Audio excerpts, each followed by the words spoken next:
Bien, creo que ya estamos conectados, son las 19:01 de la noche. Tengan ustedes muy buenas noches, gracias por acompañarnos amigos, como siempre, a esta hora de 7 a 8 de la noche, de lunes a viernes, en esta nueva edición de Bahía Talks. Mi nombre es Alfonso Baella Herrera y como siempre le agradezco a todas las personas que nos siguen, que nos han venido siguiendo y que nos acompañan cada noche para conversar con diversas personas o personalidades o actores de lo que puede ser la, digamos, corriente de opinión pública, que se forma evidentemente con opiniones, con reflexiones, con diversos profesionales, con personas que opinan en las redes sociales y, por cierto, con hechos, con palabras de autoridades, y que yo sigo insistiendo que es el centro de la reflexión para todos nosotros.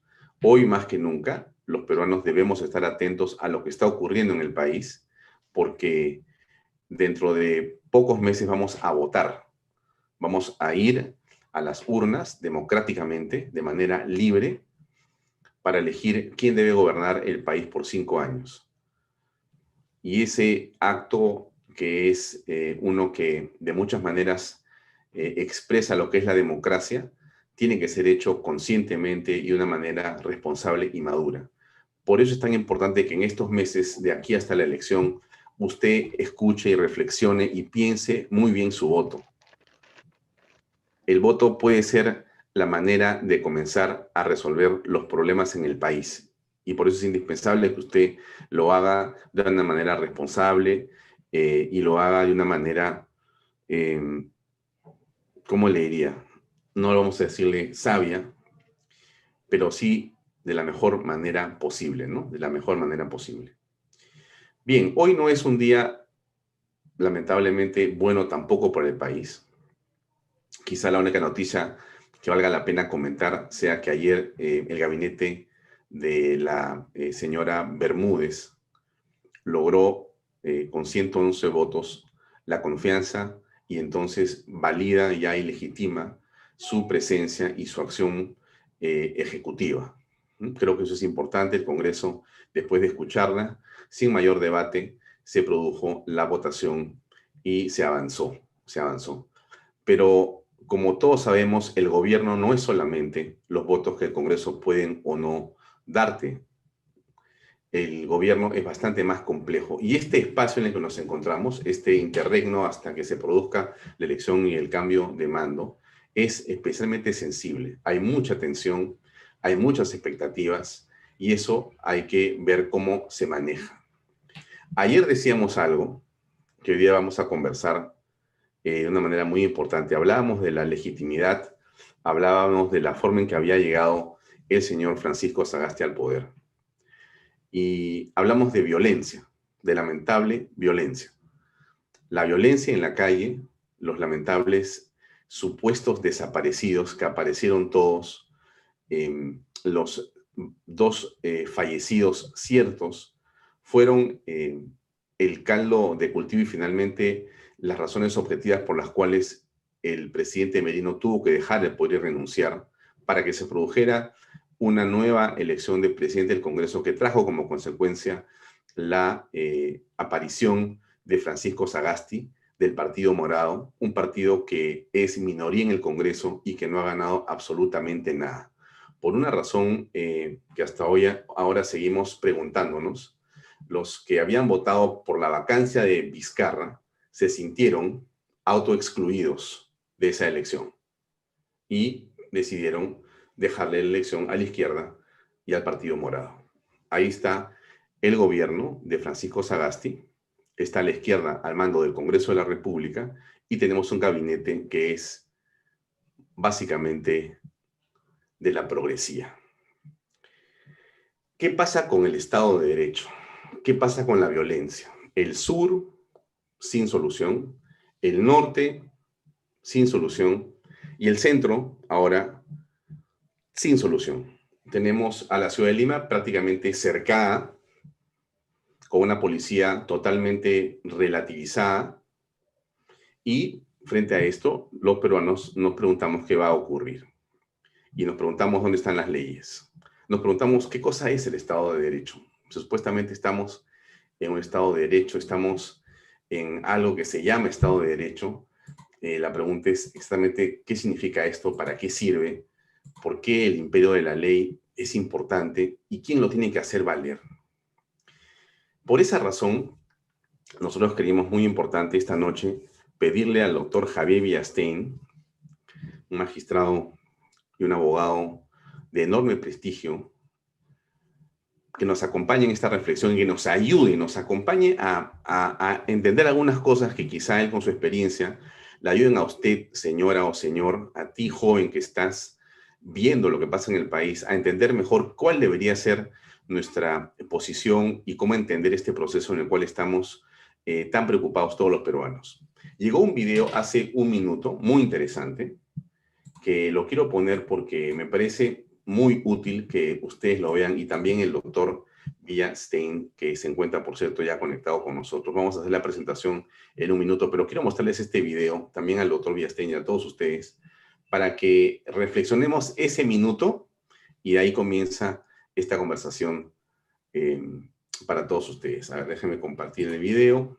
Aquí está. Se llama No hay gobierno y me pareció muy interesante y ahí va. A mí no me tiembla la mano.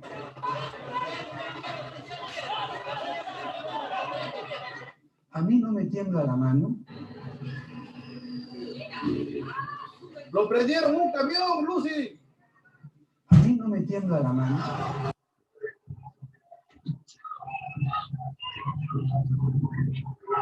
A mí no me tiembla la mano.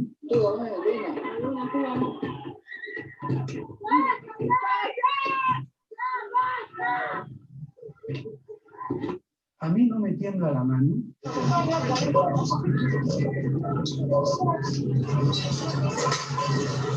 A mí no me tiembla la mano. Este video no lo hemos hecho nosotros, por cierto, sino lo hemos recibido a través de un WhatsApp. Me gustaría saber quién lo ha hecho, si quiere identificarse y si no lo entenderemos. Pero de alguna manera resume lo que está ocurriendo en este momento en el sentimiento y corazón de muchas personas. No sabemos si hay gobierno. No sabemos si hay gobierno.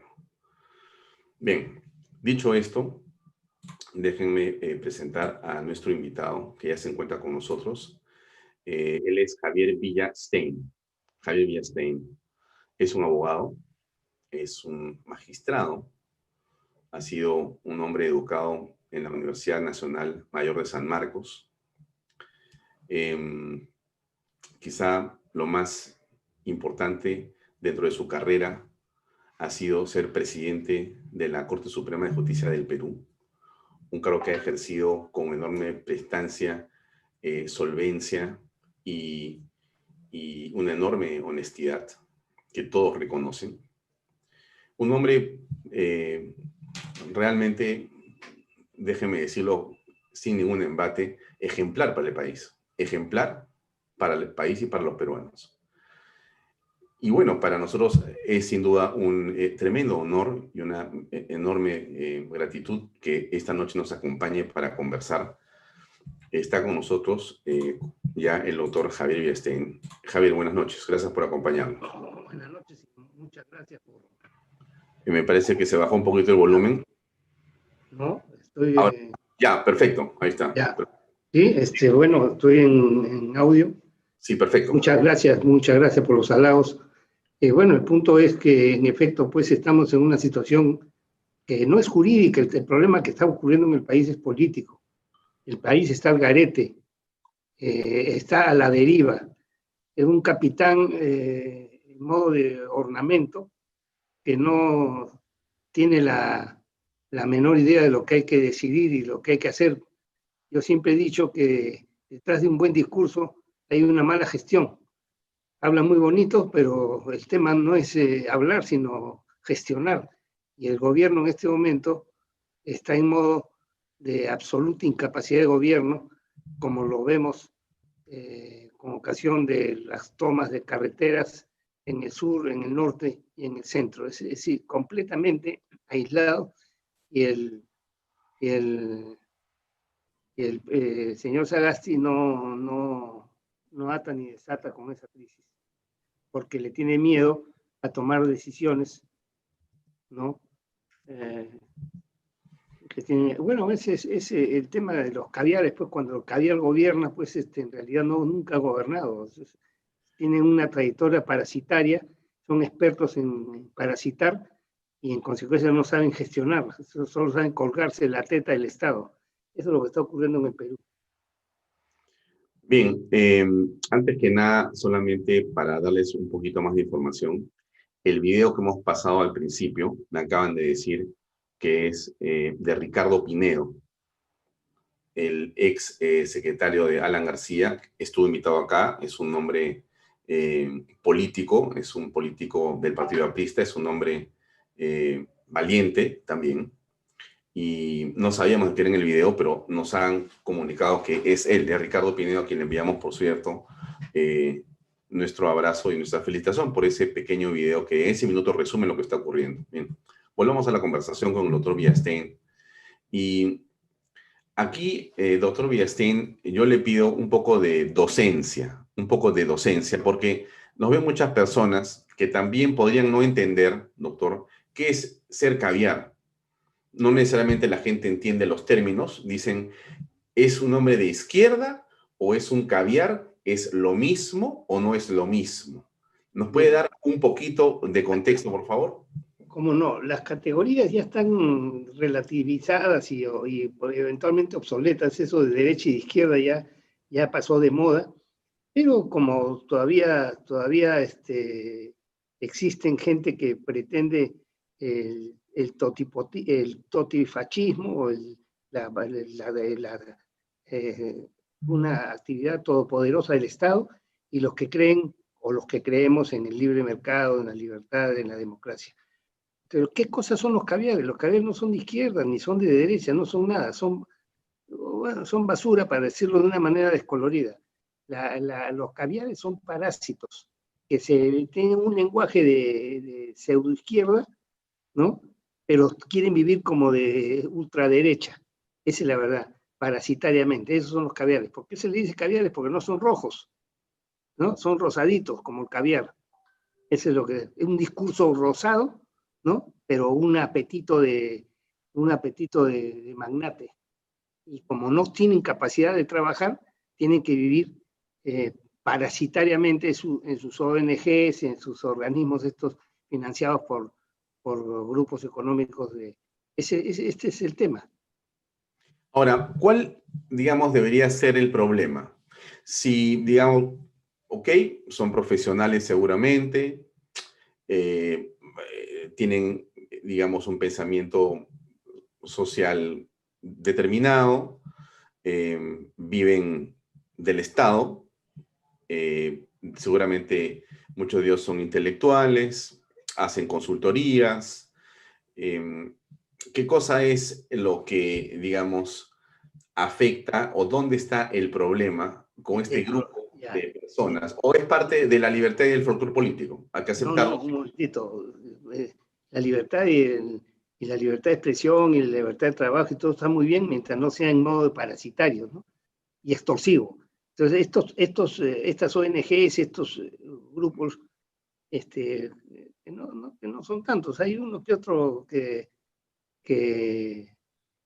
tiene pantallazo. Estos caviares, estas ONGs, trabajan en modo extorsivo. O me das la mamadera, o empiezo a fustigarte, a aniquilarte o a querellarte. Ese es el tema. Entonces, no es que, bueno, podría ser una persona con un pensamiento social progresista, y eso no sería el problema. El problema es que no son nada. Simplemente viven de la extorsión, del chantaje, viven ¿no? Y quieren sucesivos gobiernos, independientemente del signo o de la orientación económica de esos gobiernos, vienen trabajando desde Fujimori, trabajando en forma parasitaria, como lo digo siempre. O sea, el fujimorismo, me refiero al Alberto Fujimori presidente, del 90 al 2000, ¿aceptó, convivió con los caviares? Sí, en realidad los caviares se instrumentalizaron recíprocamente, los caviares y el gobierno, con el señor Montesinos. Ahí está Jiménez Jiménez Mayor, la señora Rivas, todos trabajaron agarraditos del meñique con el gobierno de Fujimori mientras les convenía. Después lo apuñalaron. Por eso siempre he dicho que son diestros en el puñal, ¿no? Y traidores. Por eso yo siempre digo, cito a Calderón de la Barca cuando dice los traidores solo sirven una vez. Estos son, pero en este caso, como se disfrazan permanentemente, ¿no? Y tienen control en este mismo momento. Se supone que deberíamos vivir en una democracia y estamos bajo la dictadura de la minoría. O sea, la minoría del Congreso la ha impuesto a la mayoría del Congreso, a la mayoría del Congreso le ha impuesto prácticamente su rol, su carta de pedidos. Entonces, lo que está ocurriendo ahorita es una cosa terrible porque la minoría, ¿no?, está prácticamente mandando en el Perú. ¿Por qué? Porque la mayoría se autoexcluyó. Digo, como nosotros hemos votado válidamente a favor de la vacancia, entonces ya nosotros tenemos que excluirnos de qué cosas, el mundo al revés. O sea, la minoría le termina imponiendo a la mayoría cacacena, le termina imponiendo, ¿no?, el rol y la agenda. Sí, estuvimos hace poco conversando con Agustín Laje, un joven valor de la derecha argentina y latinoamericana, y hace poco con otro joven también, Eric, bueno, para recordar su apellido ahorita, estuvo hace 2 días con nosotros. Muy bien, estos 2 jóvenes hablaban de la derechita cobarde, es decir, aquella derecha, que es de derecha porque siempre ha sido así, pero que tiene temor de llamarse derecha, que no quiere levantar esas banderas porque está acomplejada de ser derecha y más bien quiere estar en el centro. ¿Ya existe eso en el Perú? ¿Usted lo reconoce claramente? Sí, sí existe, e incluso hay candidatos a la presidencia de la República que se sienten cómodos autodefiniéndose como de izquierda, ¿no?, pensando pues que el pueblo los va de esa manera a aplaudir o los va a preferir. Hay candidatos ahorita entre los 24 pues candidatos que hay ahorita, porque es tanta la cantidad de candidatos que probablemente ninguno alcance supere la valla. ¿Y se puede saber quiénes son, doctor Villestein, o los mantenemos en el anonimato, o la gente tiene que darse cuenta por sí misma? No, la gente tiene que escuchar, ¿no? Ya los debe haber escuchado algunos que son manifiestamente de derecha según una cosmovisión neutral y resulta que se autodefinen como de izquierda, ¿no? Aunque ya un caso ya lo han aclarado hoy en día, como las categorías son obsoletas, una persona de derecha puede perfectamente adherir ciertas proformas o ciertas propuestas de la izquierda, ¿no? Por ejemplo, la salud es un tema pues absolutamente universal, ¿no? No se puede discriminar ahí, si son planteamientos o sugerencias que han surgido de la izquierda. Pero los aciertos no convalidan pues los desaciertos. Ahora, avancemos un poco sobre lo que está pasando en este momento en el país, porque tenemos a un presidente que es un hombre inscrito y además elegido y miembro de una bancada, que es el Partido Morado, a la cual él ha señalado que ha renunciado y que ya no es presidente y ya no participa del partido porque ahora es presidente de todos los peruanos, con un gabinete más bien poco plural y más bien lleno de también personas que están vinculadas a una u otra manera ONGs y el propio Partido Morado. ¿Cómo aprecias digamos, esa propuesta política? ¿Cómo es recibir esta propuesta política y qué debemos esperar de la misma? Bueno, aquí hay que razonar en modo de que no hay mal que por bien no venga. Como la izquierda que se ha copado el Ejecutivo, ¿no? Legislativo. No sabe, el Ejecutivo no sabe gestionar. Bueno, ojalá que en estos pocos meses nos demos cuenta de lo inútiles que son. Por lo pronto ya están demostrando que son un disparate desde el momento que hay tres grandes carreteras conectadas con la capital del Perú que están completamente bloqueadas y el presidente, el encargado de la presidencia, no ata ni desata. No ata ni desata. Ya. Entonces, lo que tenemos que hacer es observar y reconocer su incapacidad. Pero esa incapacidad, digamos, nos va a dar una garantía para que el proceso electoral que está en marcha y que se lleva a cabo el 11 de abril del próximo año tenga la neutralidad de la autoridad que se necesita. Yo creo que sí, y entre otras cosas porque considero que el señor Sagasti, después de todo, es un hombre honesto, ¿no? No lo considero un tramposo, como por ejemplo era el señor Vizcarra. Con Vizcarra sí corría en riesgo la selección, en cambio con el cantante Sagasti, ¿no? Yo creo que va a ser riguroso en la neutralidad del proceso electoral del próximo abril. Ahora, usted le dice cantante Sagasti, destacando una virtud del presidente actual. Sí, claro, es una virtud. Canta bonito.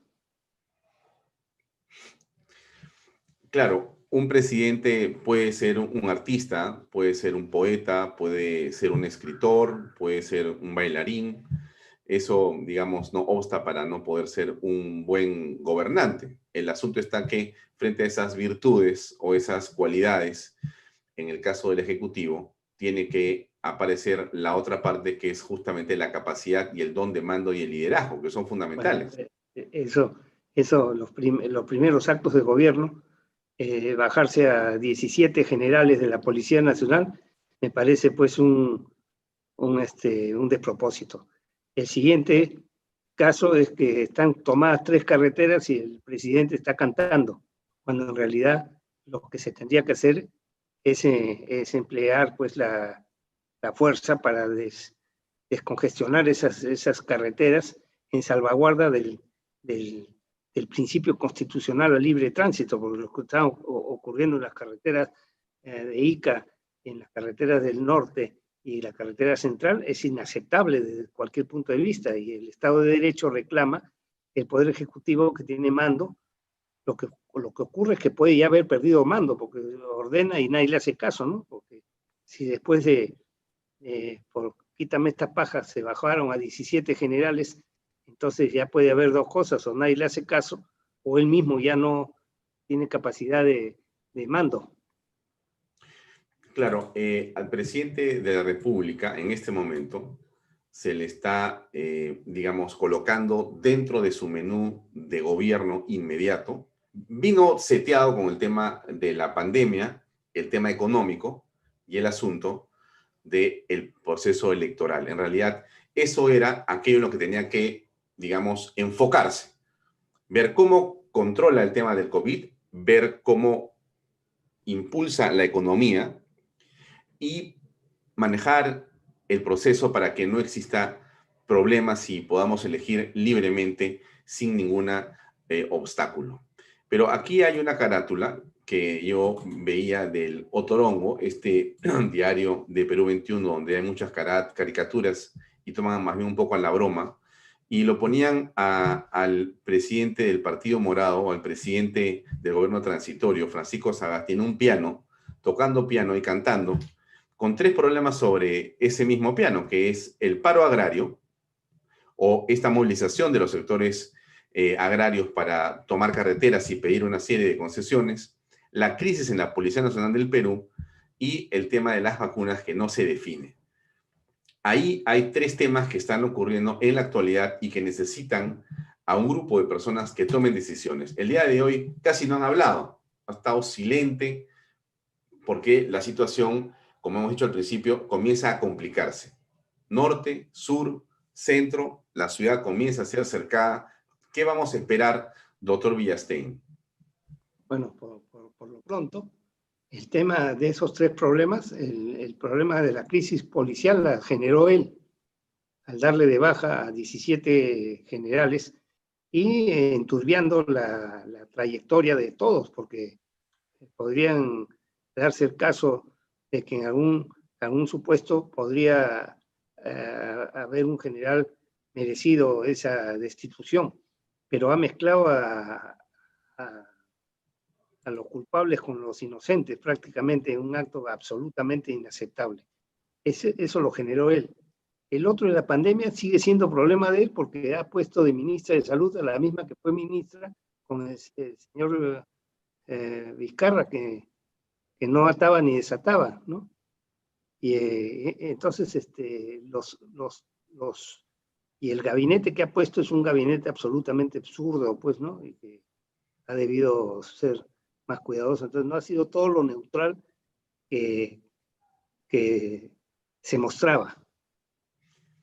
El día de hoy, la candidata o la supuesta precandidata de Fuerza Popular, Keiko Fujimori, ha dicho algo hace unas horas, más o menos a las 2 de la tarde, que déjeme compartirlo para comentarlo. Escuchemos, por favor. Hay una ideología que ha generado ya mucha pobreza y retraso en nuestro país. Una ideología que habla en nombre del pueblo, pero que solo lo utiliza para ganar poder. Una ideología que quiere que los pobres sigan siendo pobres para poder hablar en su nombre. Una ideología que miente, confunde, se infiltra y utiliza los problemas reales de la población. Una ideología que se aprovecha de la desilusión de los peruanos y hoy ataca con todo. La izquierda radical. Si nosotros ya hemos confrontado a esta ideología en los momentos más dramáticos de nuestra historia, tenemos la gran responsabilidad de hacerlo nuevamente. Es por eso que hoy me comprometo a enfrentarla directamente. A la izquierda radical le digo no. ¿Cómo escucha en este momento ese mensaje de Keiko Fujimori? ¿Qué le provoca? Que ha generado Perdón, apagarlo. Ya, ahora sí, lo escucho, doctor Villestein. Ya, bueno, yo tengo pues, ya la tengo bien ploteada la señora Keiko. Para comenzar, no sabe lo que está hablando. No sabe lo que está hablando. ¿Por qué? Porque en el Perú el peligro no es la izquierda radical y esos se fueron de alguna manera desacreditados, derrotados de cualquier manera. Aquí el problema son los caviares, que no son de derecha ni izquierda, sino son una masa corrupta de sinvergüenzas y parásitos que viven el Estado y viven endeudando al Estado. Eso no es la izquierda radical, esas son tonterías, ¿no? Ella no tiene la menor idea de lo que está hablando. Y además ella es tibia, y como tibia que es bien difícil que pueda enfrentar nada, ¿no? Es tibia. La última declaración que ha hecho la señora Keiko es desacreditar al movimiento de resistencia, que era el movimiento más coherente que podía respaldarlos. Ella no sabe lo que está diciendo. O sea, ¿usted cree o tú crees, Javier, que estamos hablando de una lideresa tibia que no tiene la fuerza para poder definir cosas? Completamente tibia. Si se va a la Comisión de la Verdad en Estados Unidos a hablar maravillas de la Comisión de la Verdad en la Universidad de Harvard, y cuando fue ese organismo, ¿no? Y repleto de caviares, fueron los primeros en apuñalar al presidente Fujimori. Es una mujer muy tibia, completamente, y no entiende nada de política. No entiende nada de política. Como ya, yo siempre digo... ¿no? Javier, ella cuando habla de izquierda radical, que es la que en opinión de Keiko, por lo que entiendo en ese video, ella identifica que es la izquierda radical la que está detrás de esta violencia. ¿Ya? El tema no es esa izquierda radical, el tema es el caviaraje. El caviaraje, ese es el problema. Porque el caviaraje se disfraza, pues. El caviaraje se disfraza con el viejo truco de los derechos humanos, el derecho a la verdad y a la lucha contra la corrupción, ¿no? Se disfrazan en todas esas frases y con esas frasecitas nos quieren, nos están gobernando prácticamente. Ellos son la reserva moral, los directores de conciencia, ¿no? De estas ONGs. Esa es la verdad. Bien, ahora la pregunta que muchos se hacen es ¿cómo tenemos que hacer los peruanos para identificarlos claramente y para poder librarnos de estos caviares que usted dice que son corruptos y que son realmente el problema en el país. Lo que pasa es que eso tiene que ir de la mano con una reforma del Estado, para comenzar a achicar el número de ministerios. ¿Por qué? Porque todos estos ministerios están para aupar y cobijar a todas estas caviaradas. Entonces hay que un Estado que tiene que tener no más de 9 ministerios, ¿no? Bien gestionados, y entonces expulsar a todos estos parásitos del Estado. Eso es lo que le tienen pánico a un planteamiento como el nuestro, porque saben que se quedan sin trabajo. Estos parásitos, pues. Bien, ahora nosotros hemos recibido otro video de Tino Santander. Tino Santander estuvo invitado acá en el programa hace, creo que, unos 4 o 5 meses. Él es un hombre muy formado, un hombre que tiene mucha conciencia y mucho, digamos, interés en la política. Y él está ahora patrocinando un movimiento de reivindicación de derechos y se enfrenta a los bancos, a las AFPs, dice que a las farmacias, etcétera. Y tiene un grupo de gente grande que lo está siguiendo. Yo quisiera escucharlo un par de minutos para que veamos cómo se están expresando otro grupo de personas en otras partes del Perú y cómo existe aparentemente una latencia, existe aparentemente un espacio de insatisfacción política que se está empezando a enardecer. Déjenme mostrarles el video de Tino Santander. A ver, ahí viene. Tino Santander, coordinador nacional de la Asociación de Familias por una Banca Solidaria. Me encuentro en Huaquespampa, un centro poblado que pertenece al distrito de Chumpi y que está en Coracora, en la provincia de Parinacochas, en la tierra inmortal de Ayacucho. Huaquespampa en quechua significa el lugar, la pampa del llanto. De aquí partían miles de campesinos a buscar un destino mejor hacia la costa y caminaban a caballo o en mulas 4 días hacia Chalco. Este es un lugar histórico para Parinacochas. Por eso desde acá quiero llamar a mis hermanos deudores a seguir luchando contra la banca terrorista, las farmacias genocidas y a ser solidarios con nuestros hermanos campesinos que están luchando contra la oligarquía agroexportadora que ha esclavizado a millones de campesinos con sueldos de miseria. Así como la banca terrorista nos esclaviza financieramente, nos amenaza con quitarnos nuestras casas, nuestros autos y nuestras propiedades, y las farmacias genocidas matan sistemáticamente con precios altos de las medicinas, así tenemos que solidarizarnos contra todas las luchas, contra los grupos de poder económico.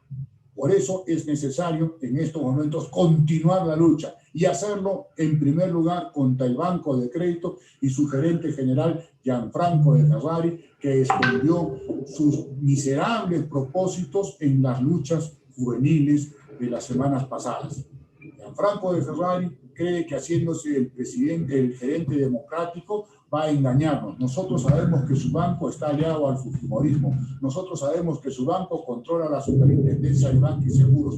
Nosotros sabemos que su banco controla al Partido Morado y los tiene de empleados. Nosotros sabemos que el Banco de Crédito es un banco acusado por lavado de activos y ha estado vinculado a los negocios más oscuros de la República. Por eso les pido a todos mis hermanos combatirlos en todas sus oficinas, pegarles afiches y denunciarlos como miserables y usureros. Y a las farmacias genocidas también. A todas las farmacias genocidas deben tener un afiche diciéndoles que son criminales y asesinas por los altos precios. Bien, no vamos a seguir con Tino Santander. Tino Santander ha dicho que en dónde está. Él tiene un movimiento de personas que está protestando. Lo hemos visto en Lima. Tiene Facebook, tiene Twitter, tiene YouTube y moviliza personas. La reflexión que viene al caso, más allá de los nombres a los que ha mencionado el señor Tino Santander, y que por cierto, si se sienten aludidos y quieren una rectificación sobre cualquiera de las cosas que ha dicho el señor Santander, están bienvenidos a este programa. Pero más allá de eso, yo pregunto, doctor Villastein, esto que estamos escuchando aquí, ¿tiene un viso de verosimilitud, de legitimidad, esa protesta, ese enfoque? Yo creo que existe más que legitimidad, es un tema emotivo. En el Perú se está viviendo una situación económica complicada y si a eso se suma los costos del crédito y ese tipo de cosas, se puede comprender la preocupación o la molestia del expositor. Pero yo no estoy de acuerdo con todo lo que él dice porque después de todo existe el libre mercado, ¿no? Y existen una serie de cosas porque lo otro es pretender control de precios y eso es peor. Tiene que haber, en todo caso, manejarse bien el tema del mercado. El ministerio que corresponda debería evitar las prácticas monopólicas y ese tipo de cosas para, o convenios sobre precios, a que alude con lo de las farmacias, pero nada más que eso, porque no creo yo, me parece que hay un tono radical en lo que dice el periodista. Señor Santander, muy bien. Ahora, cambiando de tema, regresamos al tema en el que usted tiene una materia y una experiencia enorme, que es el tema judicial. Si usted está candidateando, además, en este momento, o está como precandidato, o el número 3, por Renovación Popular. Así es. Al Congreso con Rafael López Aliaga. Y está usted como número 3 en esa lista congresal. La pregunta es, ¿qué haría o qué reformas son aquellas que sí vale la pena llevar adelante, que tienen que ver con la justicia en el Perú? Bueno, pues, el tema de la justicia forma parte de la reforma del Estado en su conjunto. O sea, no es un tema solamente de ver el Poder Judicial pedir más presupuesto. Por ejemplo, hoy he escuchado que ha asumido en buen momento, claro, y para bien por ella, la señora Elvia Barrios. Y entonces ella dice que va a pedir presupuesto, pero el tema no dice que no sé cuántos miles de expedientes. El tema no es solamente presupuesto. El tema es que hay causas que nunca debieron llegar al Poder Judicial.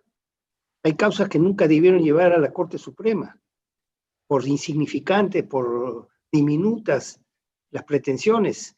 En ese sentido se tiene que ser pragmático y buscar no acrecentar el presupuesto, sino al contrario, ver la manera de que se disminuye el presupuesto en favor del Estado.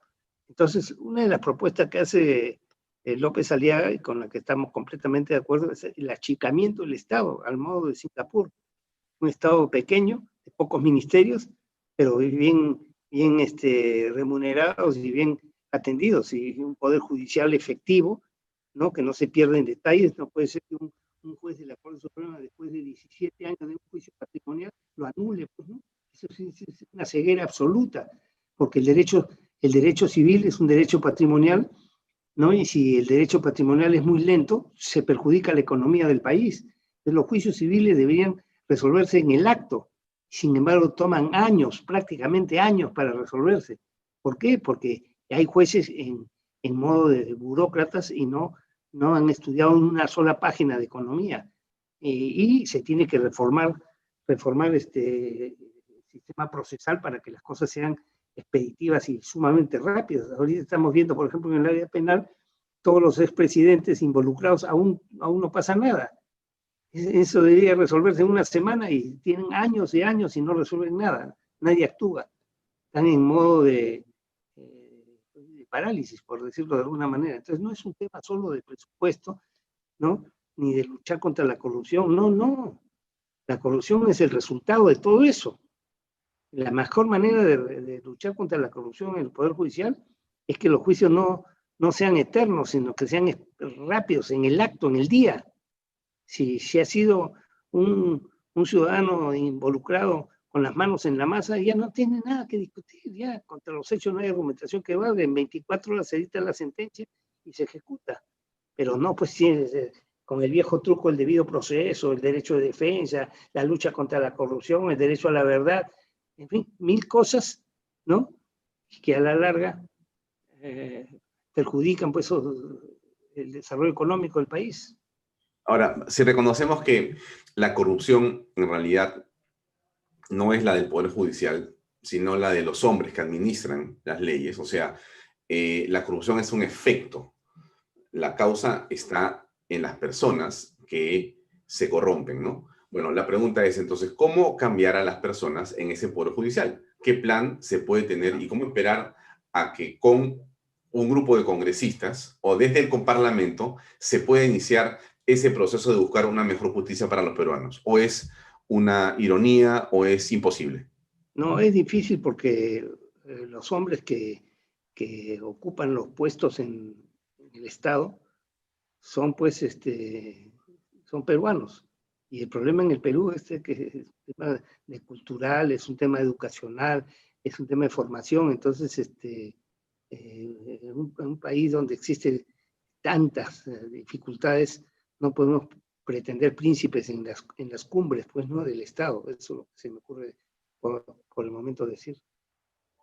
Ya, entonces, como congresista he elegido las primeras propuestas de Javier Villastein integrándose o dirigiendo o impulsando una reforma judicial desde el Congreso, ¿son posibles? Sí, sí es posible, pero en la línea de una reforma general del Estado, achicar al Estado, mucho ministerio. Y eso es ineficiencia absoluta. Y dentro de eso, el Poder Judicial, sobre todo, trabajar los temas procesales.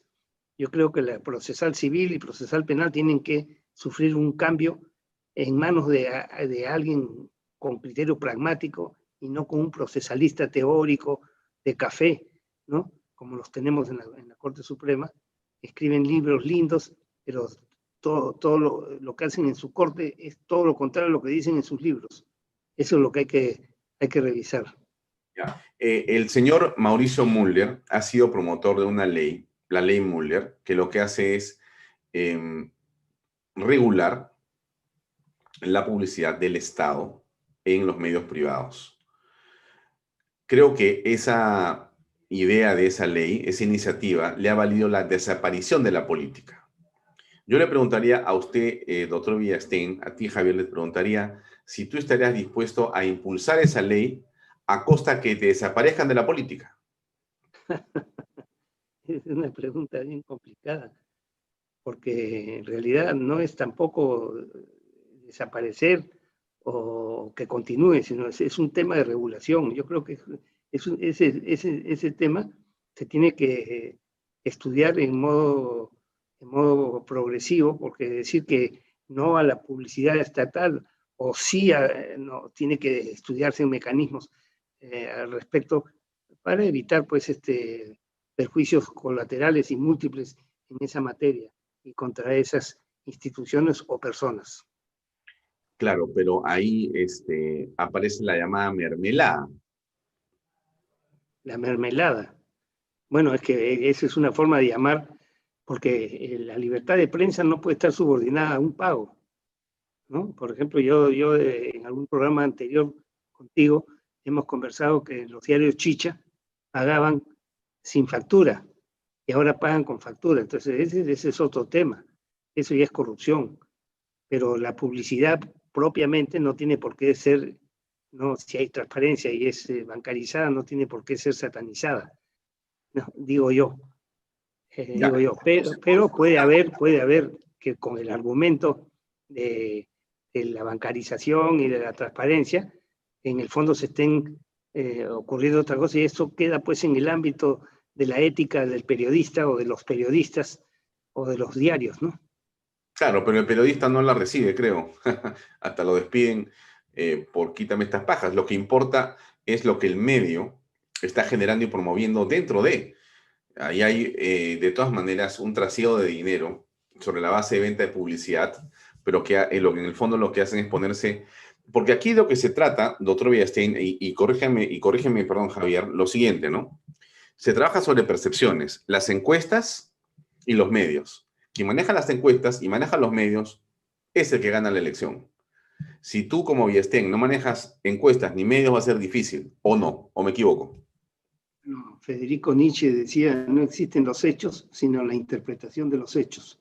Y es verdad, si me bombardean mañana, tarde y noche en determinado sentido, lo lógico es que manipulen una elección. eso qué duda cabe, no hay ninguna duda. Pero también tenemos que pensar que hay periodistas, ¿no? Por ejemplo, hay el programa de Philip Butters, el Diario Expreso, el Diario La Razón, yo los noto independientes, no forman parte de la conocida y llamada mermeprensa, ¿no? Y bueno, si hay algún medio como La República, por ejemplo, que está con el gobierno de turno siempre, bueno, ya pues es un tema que los califica plenamente, ¿no? Claro, pero ¿cómo es que debería identificarse eso y qué consejo le podemos dar a los electores? Porque finalmente la campaña es un diálogo, la campaña es un espacio para hacer docencia política, es un espacio para aclarar temas y los jóvenes necesitan, creo yo, conducción también, liderazgo, nosotros referentes. Muy bien, ¿qué le decimos a los jóvenes para que sepan votar y sepan identificar dónde está qué cosa o cómo encontrar mejor la verdad? El problema de los jóvenes, pues, que están pidiendo cambiar la Constitución y no la conocen, no la han leído. Entonces, ser joven por sí no es un mérito, es un estadio en la evolución del ser humano. No es más valioso que el anciano, ni que el hombre maduro, salvo que haya un tufillo de gerontofobia, ¿no? Gerontofobia, pero en realidad los jóvenes son jóvenes, tienen mucho que aprender. Como yo le dije a un joven cuando no pude manipular mi celular, por favor, tengo este problema, lo resolví en un segundo. Y yo le dije, tú para saber lo que yo sé, no te alcanzaría tu vida, pero yo para saber lo que tú sabes, yo tendría que volver a nacer. Eso fue lo que le dije, y es verdad. Para yo saber lo que sabe un joven, yo tengo que volver a nacer. Pero para que él sepa, en consecuencia, las generaciones se interconsultan, las generaciones participan en un proceso progresivo de adaptación. Así que no hay que, ¿por qué joven la generación del Bicentenario? Era un momentito, así no es el tema tampoco, así no es el tema. Volvemos al concepto esta tara pues del sentimiento de inferioridad que tenemos mucho en el Perú. Claro, pero cuando hablamos de los jóvenes, tenemos que pasar necesariamente por los padres. Los jóvenes tienen padre y madre que de muchas maneras los forman, los educan, los dirigen, les dan ejemplo, les hacen referencia y los hijos en buena parte son lo que los padres han creado de ellos. Entonces, bueno, cuando hablamos de lo que sea que hablemos, de la generación del Bicentenario, de la generación equivocada, lo que quieras llamarle, son los padres los que tienen responsabilidad sobre esos jóvenes. No es que le puede decir, allá tú te has equivocado, mira lo que has hecho. Un momentito. O sea, tampoco es así, ¿no? Decir, no, mira, aquí en realidad son jóvenes equivocados, qué poco nivel de conciencia, son unos irresponsables. A ver, ¿y esos jóvenes no tienen papá y mamá? ¿Dónde están? Es verdad y al mismo tiempo no es del todo cierto porque los padres tienen un margen de presión, ¿no? Pero existen otros tipos de instituciones que juegan también un papel, por ejemplo, el colegio, la familia en su conjunto, el barrio. Entonces, no es solamente el estímulo de lo paterno-filial, sino también hay otros estímulos. En un país como el nuestro, donde está desarticulado, donde hay mucha pobreza, puede ocurrir este tipo de variables, ¿no? De variables. Sí, pero hay un tema importante, doctor Villastén, que yo le pido una reflexión, es la siguiente. Desde mi punto de vista, las marchas han sido algo extraordinariamente importante, útil y para mí saludable y entusiasta. Uno recobra el ánimo cuando ve a tantas personas marchando. Pero la marcha en sí misma no ha traído problemas.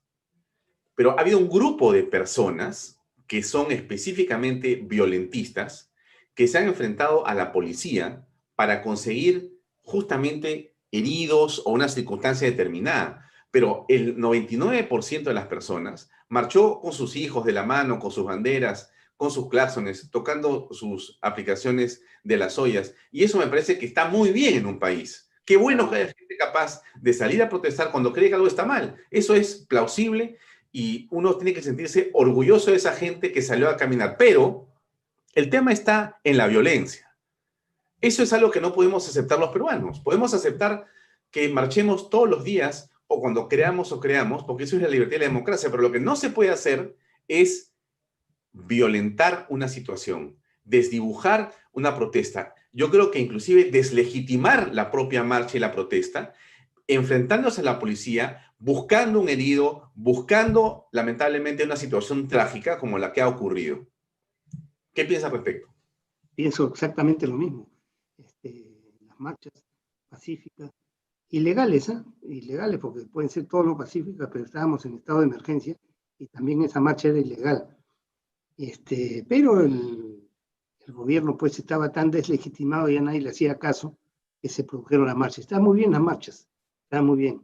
Es una expresión de protesta democrática, pero lo que es inaceptable, ¿no?, es que se haya producido la violencia extrema de la que hemos sido testigos. Digo, hemos sido testigos porque yo le atribuyo el ocaso o le atribuyo los accidentes o las tragedias no a la policía. Yo creo que esa cosa ha ocurrido dentro de los mismos manifestantes violentistas. Bien, dicho así, dicho que la violencia y la muerte es lo que no uno ha deseado, lo que sí ocurre es que esos hechos, la violencia, se convierte y se toma para hacer política. Y cae Merino por esa circunstancia. Pero es bien interesante escuchar y reconocer cómo quienes han estado criticando a los muertos que lamentablemente ocurren en ese interín de gobierno de Merino, tienen una posición bastante bien relajada y de doble rasero cuando ocurren nuevamente trágicas situaciones con los muertos que tenemos ya en el gobierno de Sagasti. ¿No le parece a usted una contradicción o es normal? Bueno, de una manera y otra. Es que la verdad que Sagasti es un conspirador, pues. Sagasti es el artífice del derrocamiento de Merino, ¿no? Y esa es la verdad de las cosas. Yo tengo información desde adentro, y ese es el diagnóstico que tengo yo, que Sagasti conspiró contra y traicionó al señor Merino, ¿no? Al señor Merino, y lo apuñaló.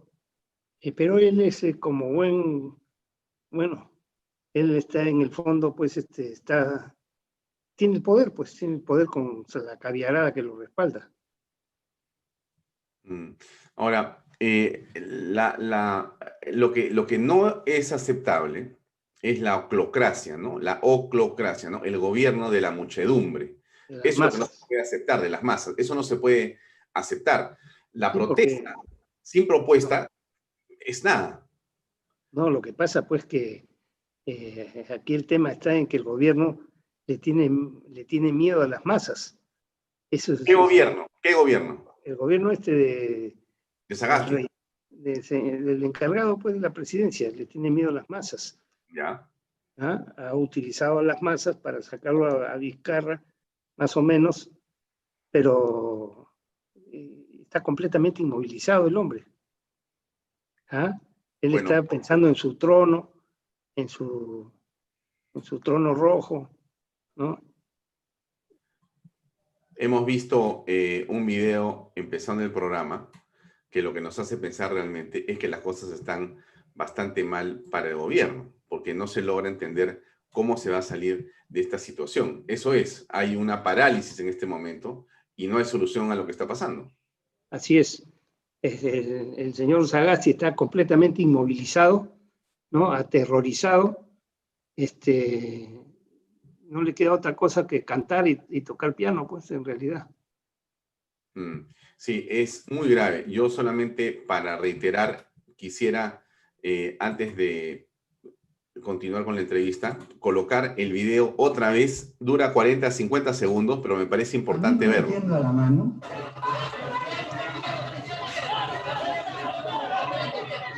A mí no me tiembla la mano.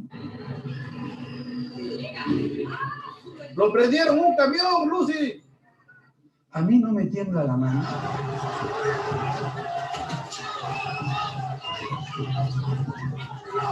A mí no me tiembla la mano.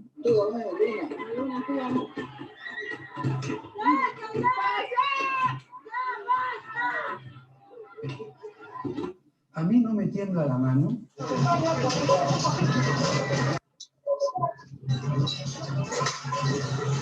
A mí no me tiembla la mano. No parece haber gobierno. Ahora, si sale Sagasti, nos quedamos con la izquierda. Bueno, la presidenta del Congreso en efecto es roja, pero es una roja desinformada, así que no. ¿Cómo que desinformada? O sea, hay gente que se sienten rojos sin saber por qué, porque no han leído nada, no han estudiado nada, no saben lo que es ser de izquierda, ser de derecho. Ellos creen que regalar la plata no, así no es el tema, es más complicado que eso. Entonces yo tengo la impresión de que esta presidenta del Congreso no sabe ni dónde está parada, pues, ¿no? Para comenzar, así que no puede decir si es de derecho o de izquierda, a lo mejor ni ella lo sabe, ¿no? En cuanto al señor, el encargado de la presidencia, pues ya demostró ya en la única semana que ha sido presidente encargado, que no sabe dónde está parado, pues esa es la verdad de las cosas. Y en el Perú puede ocurrir ahorita cualquier cosa. ¿Qué significa cualquier cosa? Puede haber hasta un pronunciamiento, un golpe de Estado, porque lo que están haciendo con las fuerzas policiales es agraviante, ¿no? Y si se pretende hacer lo mismo con las Fuerzas Armadas, esto va a ser dramático verdaderamente, porque yo creo que no, después de haber las Fuerzas Armadas luchado heroicamente contra el terrorismo, terminar sometidas a una falange de ese terrorismo me parece inaceptable, ¿no? Pero ¿tú crees, Javier, que a estas alturas en el Perú podría realmente ocurrir un golpe de Estado de la Fuerza Armada contra Sagasti para recuperar el orden público? ¿Te parece?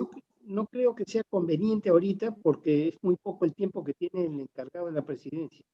No sería razonable ahorita, pero si evolucionan las cosas en un sentido distinto, más allá del abril, de próximas elecciones de abril, ahí sí podría producirse cualquier cosa, porque en la guerra contra el terrorismo, toda guerra tiene un objetivo político, que es imponer la voluntad al oponente.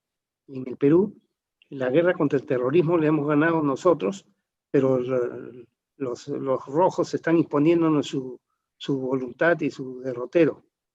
Y eso me parece peligroso e inaceptable. Muy bien, Javier. Hemos llegado al final. Te agradezco por tu tiempo, por tu cortesía y por tus reflexiones de parte del público que nos sigue. Muchas gracias. 600 comentarios, por lo menos, y solamente aquí en el Facebook. En el YouTube hay otros varios cientos. Gracias a los 400 y pico conectados en Facebook, acá hay también otros 500 personas más y hemos llegado a varias miles también durante esta conversación. Muchas gracias, Javier. Muchas gracias. Realmente. Bien, amigos, eso es todo por hoy. Gracias por acompañarnos en esta edición de Vaya Talks. Era el doctor Javier Villastein.